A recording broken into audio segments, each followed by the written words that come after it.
for making his next sale.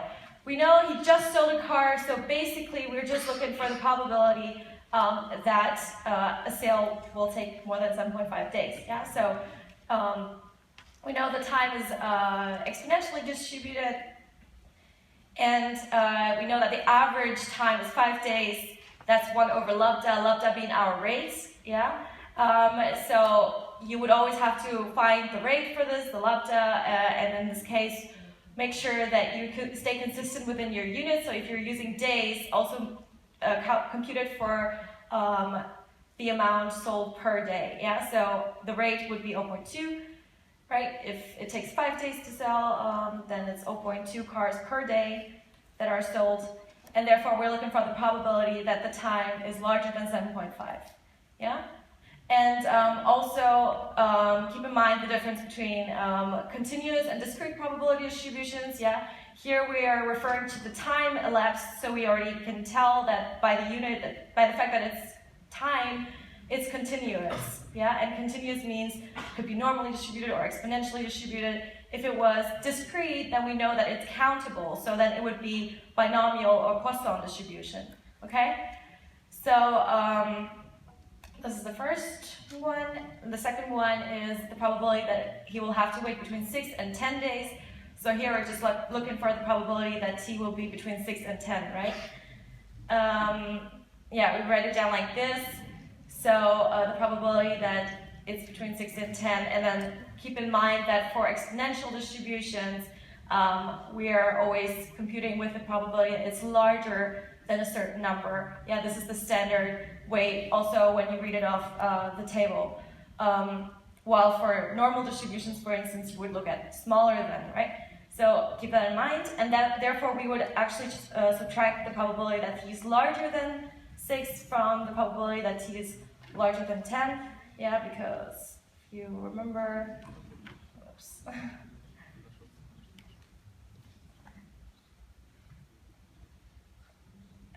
So, I mean, this is very basic, but I'll just do it.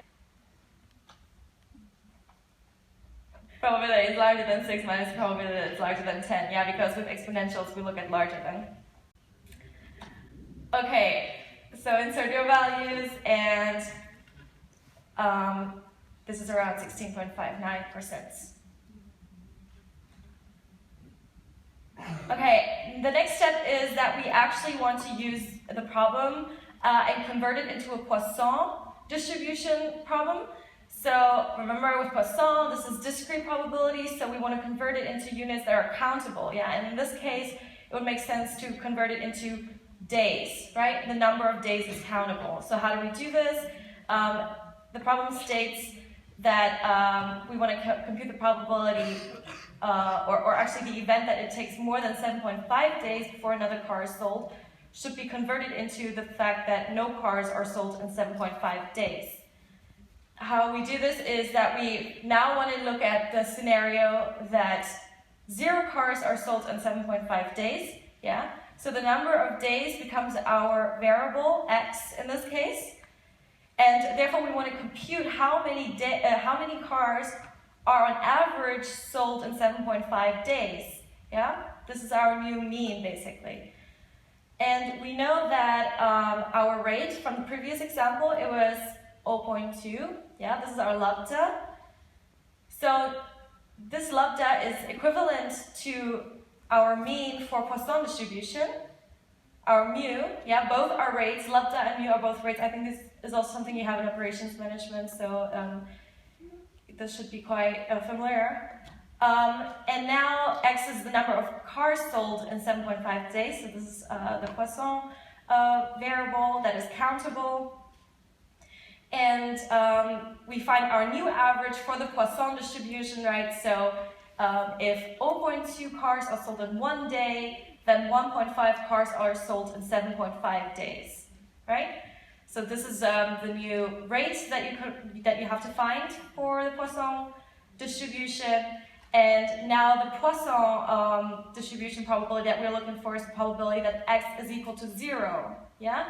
Because if x is 0, if 0 cars are sold in 7.5 days, then this is equivalent to it takes more than 7.5 days before another car is sold in terms of exponential problem. Yeah? Does that make sense? Okay.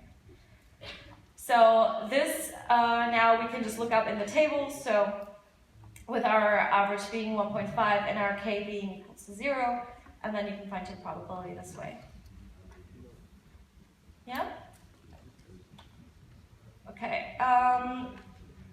Moving on to the next one. So here we have an apartment building called 9 High with 9 families living in it. The volume of household garbage produced per week by an arbitrary family is normally distributed with a mean of 8 liters and a standard deviation of 1 liter.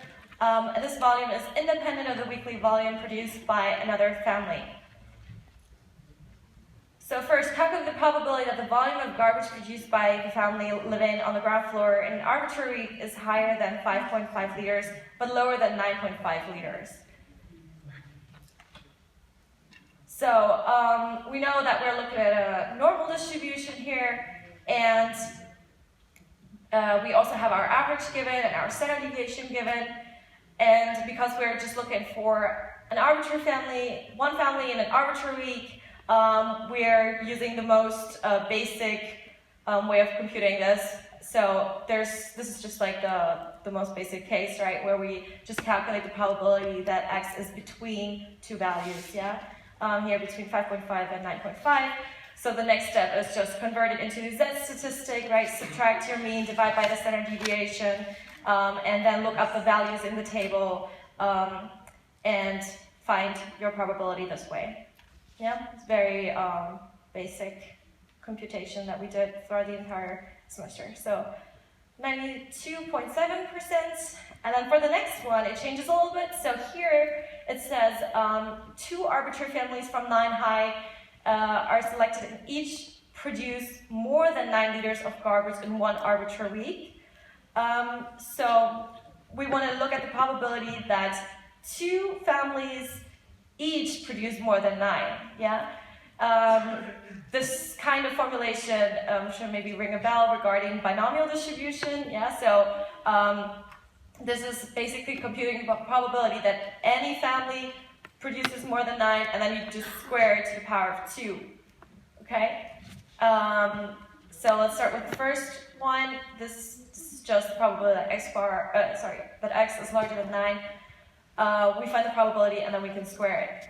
Okay, so it's binomial in a sense that this is basically the probability of success and failure, and then we would just apply it to the amount of trials that we want to have the success or not.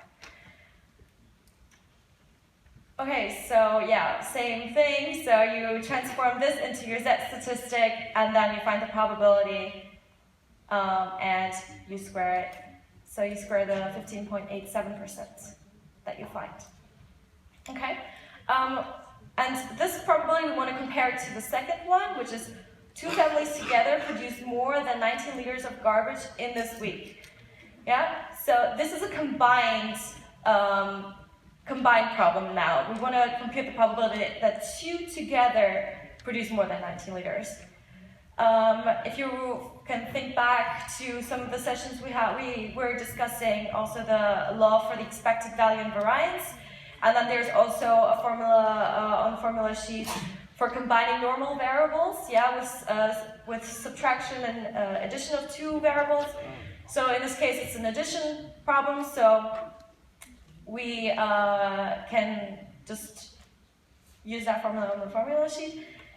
So our new mean, the mean of y now, is computed by just adding the mean of x1 to the mean of x2. Yeah, in this case, our mean for both is 8 liters, so we add them together. Our new mean becomes 16, and then we take the standard deviation of 1 liter. It's the same for both families, so take the square root of 1 plus 1, so the square root of 2, 1.414.